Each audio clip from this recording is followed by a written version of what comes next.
It's 10 o'clock. This is Sky News at 10, our top story. A promise to close asylum hotels for good as the government unveils plans to tackle the migration crisis. We report from a town where simmering tensions over asylum seekers is pulling the community apart. The Prime Minister insists he completely gets public concern over migration as he rejigs his Downing Street team after a summer of discontent. Also tonight, the Taliban says more than 800 people have been killed in an earthquake in Afghanistan. Russia is accused of jamming the GPS on board a plane carrying the President of the European Commission. Liverpool pay a record fee after signing striker Alexander Isak on transfer deadline day. And we'll take a first look at tomorrow's front pages. That's coming up in our press preview from 10:30 right through to midnight.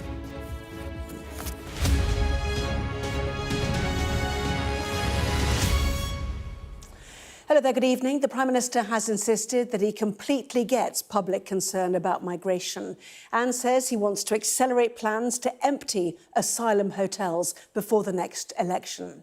The government has also confirmed that it's pausing new applications for refugee family reunions and will begin the first returns of migrants who have crossed the Channel later this month. The announcements came as Sir Keir Starmer rejigged his Downing Street operation in the wake of a summer which has seen protests on the streets over migration and a Labour slump in the polls. Our Deputy Political Editor, Sam Coates, has this report. The faces of his closest aides on the day after the election. Or at least that was then. In the 5 years since he's become leader, Keir Starmer's had 4 chiefs of staff, 2 cabinet secretaries and 5 directors of communication. And today, again, he changed that team around him. On the left is Darren Jones, the Treasury number 2 who oversaw government spending. He's being sent next door to help the Prime Minister. Old faces back too. Tim Allen helped Labour prep for power in 1997 and after a spell in lobbying is now in charge of the political message, back for phase 2 of this government. The urgency and the frustration I completely understand. I want to go further and faster. And that's amongst the reasons I've done some changes here at Number 10 today to make Number 10 more powerful to drive through the changes that we need. To deliver pointed promises like this. When it comes to the asylum hotels, I want them emptied. I've been really clear about that. Most moves seem designed to boost Number 10's economic firepower as they wrestle with a massive budget black hole. But one appointment matters most. The Prime Minister has brought in a Mr. Fix-It to sort out his problems. Mid-ranking Cabinet Minister Darren Jones has been parachuted into Downing Street with a brief to stick his nose in other Cabinet Ministers' affairs and report back to the Prime Minister about what works and what doesn't. Maybe there's a reason that job and job title, Chief Secretary to the Prime Minister, has never existed in the past. Delivery for these protesters is hard. The Home Secretary clear that closing hotels forever won't happen at once. We need to close all asylum hotels, and we need to do so for good. But that must be done in a controlled and orderly manner, and not through a return to the previous government's chaos that led to the opening of hotels in the first place. The Tories say this is a damp squib. What I would actually like to see the Home Secretary talk about is how she's going to close down the asylum hotels. What they have done with their recent court case is actually show that they believe that illegal migrants have more rights than our local communities, and we completely disagree with that. This morning we've got all the Number 10 staff together. Fresh start, new team, but will it solve old problems? Sam Coates, Sky News, Westminster. Well, let's go live to Downing Street now, and our political correspondent, Serena Barker, saying, so an asylum focus today, certainly, Serena, amid this rejig or reset. Will it work? Well, this fight back, this reset, whatever the government wants to call it, clearly there's a sense inside Number 10 that the message they are trying to get across isn't cutting through with voters. And they've used their first day in Parliament. They had the Home Secretary speaking about immigration, something that over the summer they feel a bit on the back foot about. They've seen other political parties step into that political void. And this is all part of a new reset, as they say, changing the top team, changing the shift of focus. And you also saw a change of language. So gone were the bold slogans of smash the gangs, used quite sparingly today in the Home Office statement. And actually, there was some conciliatory language about striking the right balance of who you let into this country. Now, there was nothing new in terms of policy, but there was a lot of detail, and that also seems to be a change of strategy. So there are changes to the asylum policy in terms of family requirements, who's allowed to come over if asylum is granted to you, but also English language capacity and requirements there. They're actually going to freeze family schemes until they've worked out those details. But I think that the fact that we've got so much detail today also shows where we are with this, that we have heard other political parties, big platforms, and what they would do on immigration. You had Reform stating they would do mass deportations last week. The government clearly feel that over this summer they need to get ahead of this. One thing that was quite surprising was a shift in the policy of our relationship with the ECHR. Now, this is something the Tories have said they want to leave. Reform have said only last week they will definitely abandon international treaties. And for the first time, the government today was sort of saying we'll reassess our relationship with that, having previously stated how important international treaties were and that we would not step outside them at all. I think it's a clear contrast to Reform, but also showing their popularity. But it also shows that how these other political parties are now pushing the government into quite uncomfortable policy areas. Serena, live for us there in Downing Street. Thank you. Well, in the towns affected by the migration crisis, deep divisions remain. One place that has felt it more than some others is Nuneaton. Our Midlands correspondent, Shaman Freeman-Powell, spent time there and has this special report. Here in Nuneaton, tensions around immigration are running high. That's the issue we have in our country. Anti-immigration protesters have taken to the streets several times and even clashed with police. The protest started after two men were accused of raping a 12-year-old girl. The men deny the charges and are due to face trial. The leader of the Reform-led council, George Finch, claimed that they were asylum seekers, although their immigration status hasn't been confirmed.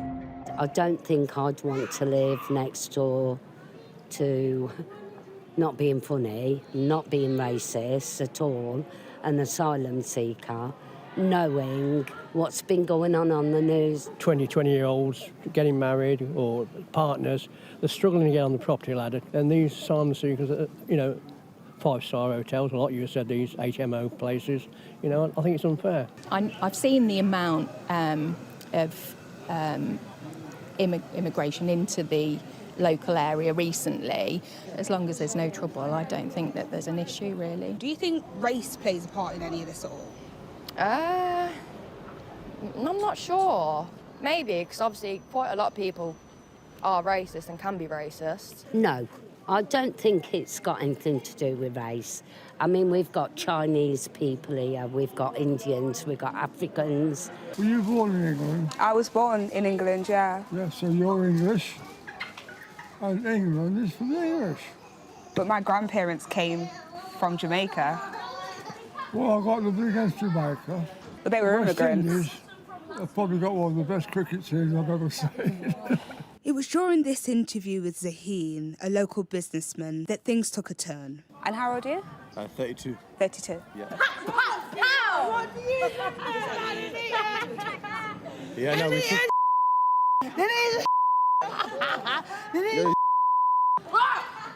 That's the issue we have in our country. You got youth raping our kids. This is our country. How about we come in your country and do that in your kids? Let's walk. To avoid an escalation of the confrontation, I attempted to move Zaheen away. Are you okay? Yeah, because I'm used to this conflict. No, but that's mine. No one should be used to that. A woman who worked at the local bookshop had heard the commotion and came to speak to us.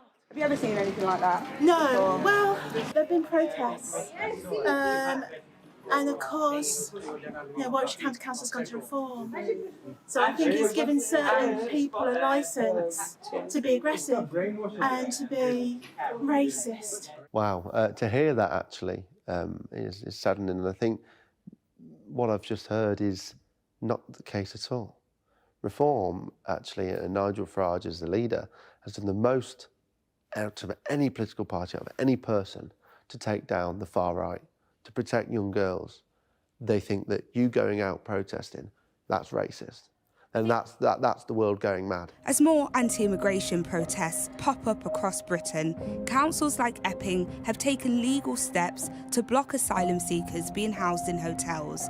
But if asylum seekers aren't housed in hotels, they may be housed next door, like here in Nuneaton. We've just been invited into a house where asylum seekers live. This used to be a 3-bed house on a terrace road. It's now a house that sleeps 8 people. I spoke to one of the residents here, Javed. We're not using his real name as he asked to stay anonymous. He's from Iran and could only speak Farsi. We used a translation app to speak to him and then had a translator review what he told us. Did you come here on a small boat? And if so, what was that journey like?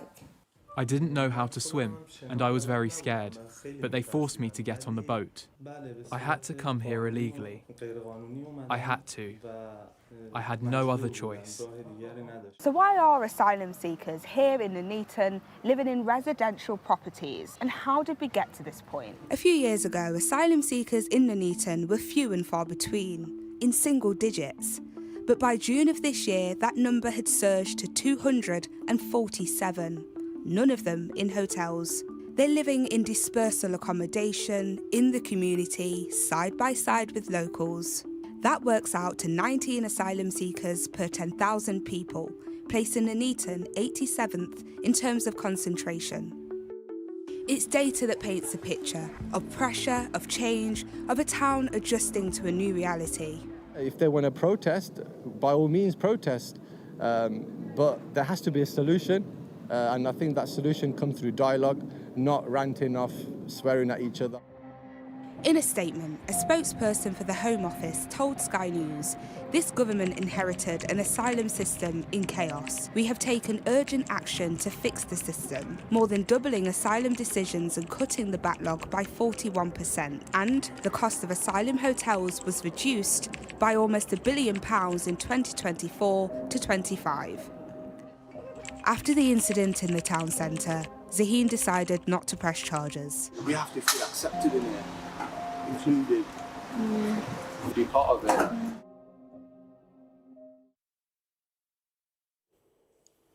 At least 800 people are reported to have died and almost 3,000 others injured after an earthquake hit Afghanistan.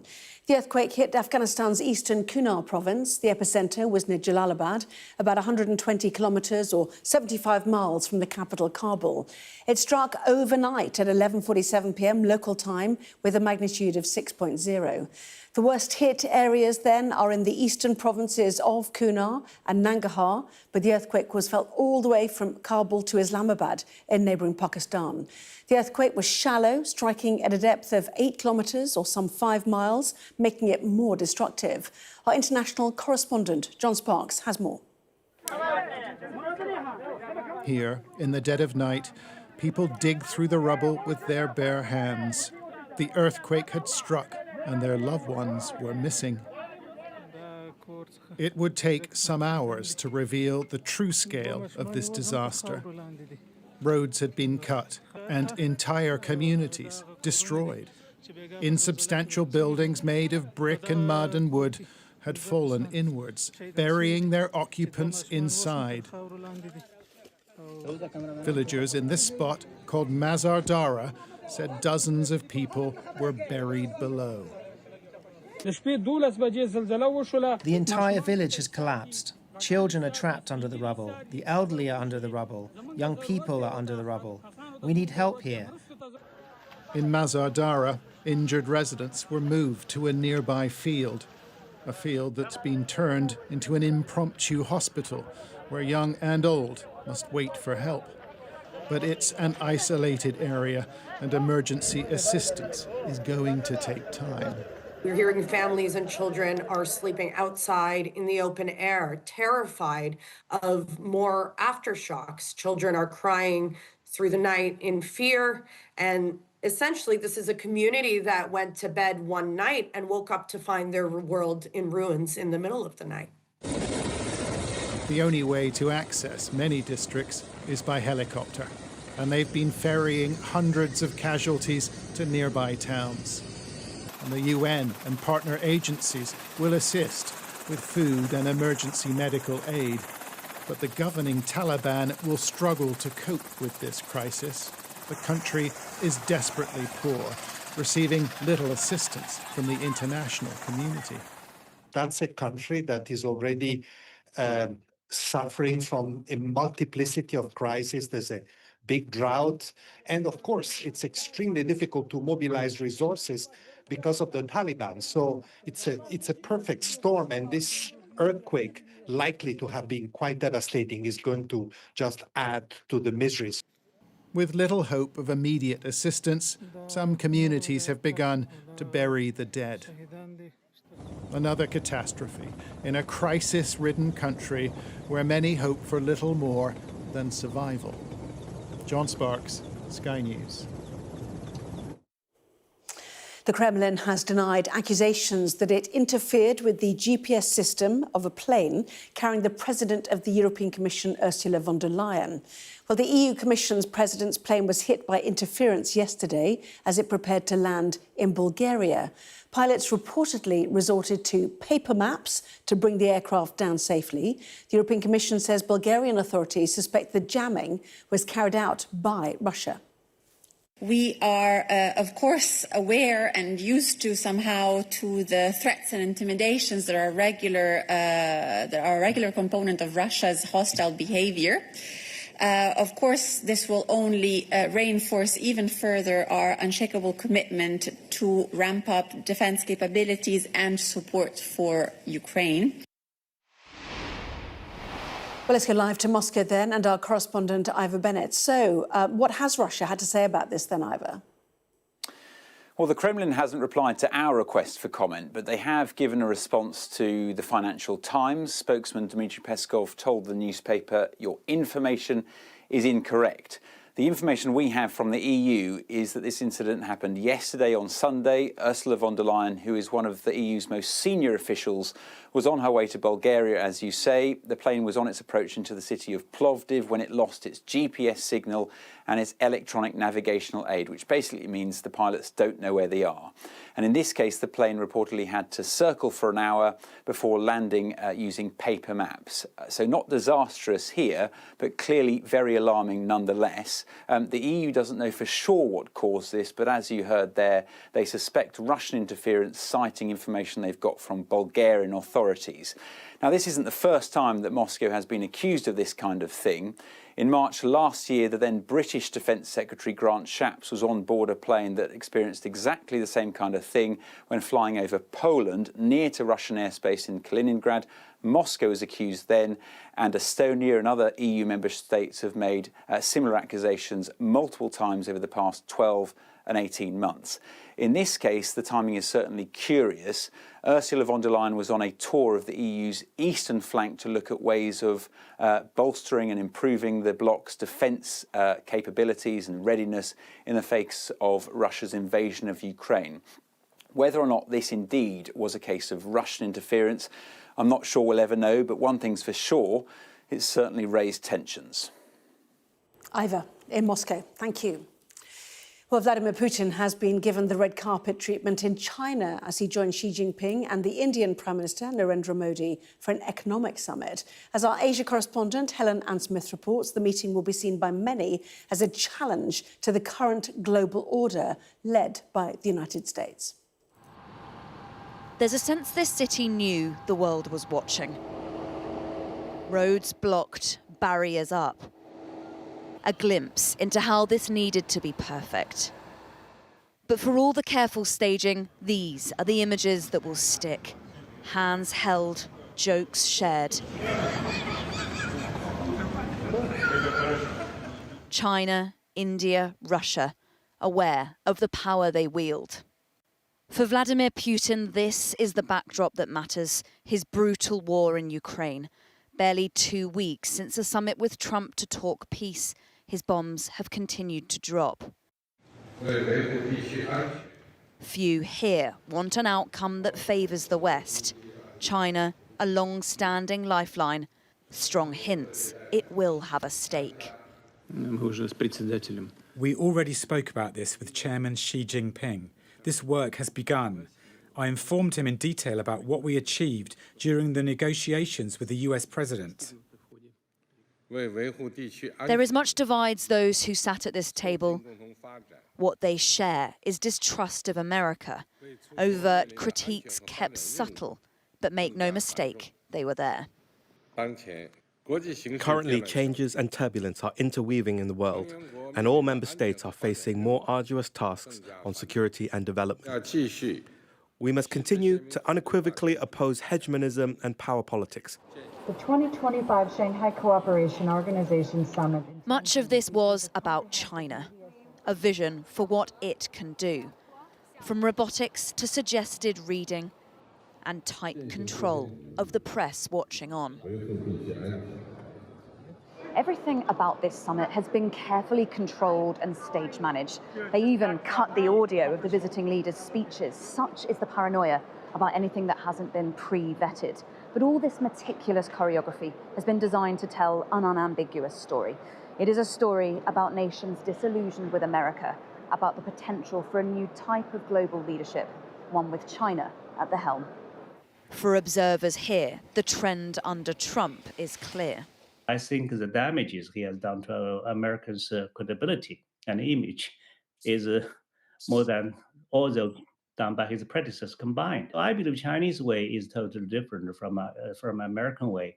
I would say the United States is in decline. Trump's peace for Ukraine may not be dead, but today his influence felt far more flimsy. If optics matter in politics, then this was a good day for China. Helen Ann Smith, Sky News in Tianjin. So as the leaders of China, Russia and India meet, are we seeing a big shift in the power balance between East and West? Our economics and data editor, Ed Conway, has been looking at how changing geopolitics, including the war in Ukraine, is reshaping global trade. What are the long-term consequences of war in Ukraine that might well stretch beyond the borders of Europe? Because there are potentially some of them. And if you look at the nations that are meeting here. So obviously, we're familiar with the big groupings of nations around the world. You've got the G7, which includes the UK and France and the US and Canada. You've got other nations like other groupings like NATO, for instance. Well, this is one that most people, or many people, certainly in Europe, haven't necessarily heard of, the Shanghai Cooperation Organization. And if you look at the members of it, so you've got China, not unexpectedly, they really kind of led on this, but also Russia, places like Mongolia and Afghanistan are observant nations, and then you've got India. So that's kind of perhaps the most interesting thing, India joining this grouping recently. And if you look at the global map, you see that for a lot of people in this is seen as an alternative economic grouping that brings together some of these big ascendant economic forces. And they're obviously meeting in Tianjin. One of the backdrops to this is that before Ukraine was invaded, if you look at exports from the G7 to Russia, that's the dark blue line, and exports from China to Russia, they were more or less rising in lockstep with each other. But since that invasion, there's been a real divergence. So Chinese exports to Russia have gone through the roof. G7 exports have basically gone to the floor because they've been sanctions. They don't send stuff as much to Russia. And if you look at stuff that's coming out of Russia and going to other nations, well, there's another striking disparity since the invasion of Ukraine, which is kind of where that line is at the moment. So this is where India gets its oil from. Previously, it was Saudi, it was Iraq, it was the US. Russia, which is the red bit there, was basically nowhere to be seen. And look at what happens after the invasion of Ukraine. So places like Europe said, we're not taking any Russian oil anymore. Then India says, OK, we're going to snap that up. And a lot of Russian oil now going to Indian refineries. In fact, Russia is one of the biggest suppliers of oil, the single biggest in terms of nations, to India. So it's a massive shift in economic relationships there. And the US has said as a result of this, well, we're thinking of imposing extra tariffs on India. And what would that look like? Well, this is showing you the tariff levels across the world. So there's Japan, South Korea, this tariffs imposed by the US on other countries. There's India, 25%. There's China, higher than that. And then you've got Laos and Myanmar.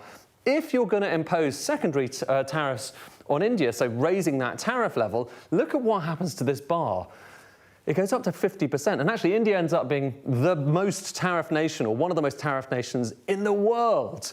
And that is perhaps part of the explanation for why you're seeing India and President Xi there and Prime Minister Modi from India, why you're seeing India, which has long been at loggerheads with China, why you're seeing these countries coming together economically. It is a massive seismic moment for the global economy if that turns out to be one of the consequences, unexpected consequences, of war in Ukraine.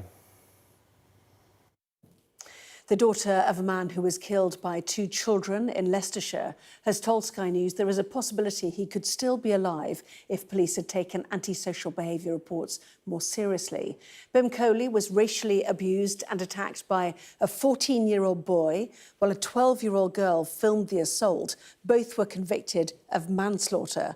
Mr. Coley was attacked 2 weeks after he intervened in an attack on another man by 2 teenage boys. They weren't involved in Mr. Coley's death, but his daughter told Sky's Sarah Jane Mee that if police had taken action against them, her father might not have been killed. If they had arrested these 2 boys prior to that incident on the 1st of September, there is a possibility my dad could still be here. You feel it would have been a deterrent, a message to kids in this community? Yes, so to reiterate, these 2 boys that were involved in the incident in August were not related to my father's death. But it was a chance for police to lay down a marker and send a correct. message. Well, Leicestershire Police have told us that because of its prior contact with Mr. Coley, the force referred itself to the Independent Office for Police Conduct. The resulting investigation found that proportionate and reasonable lines of inquiry were followed and no misconduct or missed opportunities which could have prevented Mr. Coley's death were identified. The Foreign Secretary says Gaza is experiencing a man-made famine and he's announced further money for medical assistance in the region. David Lammy told MPs he was outraged by Israel not allowing sufficient aid into Gaza, and the Foreign Secretary condemned the continued building of illegal settlements in the West Bank. A retired Church of England vicar has been sentenced to 3 years in prison after admitting his role in an extreme body modification ring. Geoffrey Balcom had admitted causing grievous bodily harm with intent after performing a procedure on a man in January 2020. He had previously admitted 7 charges, including possessing extreme pornography and making and distributing images of children. The Met Office has confirmed that this summer was the UK's warmest on record. Average temperatures were 16.1 Celsius, higher than the previous record back in 2018. Now it is transfer deadline day and a new record has been set by Liverpool with their latest signing. Let's bring in our sports correspondent, Rob Harris, is here. So it's a record-breaking day on a number of areas, Rob, including the big one confirmed in the last hour.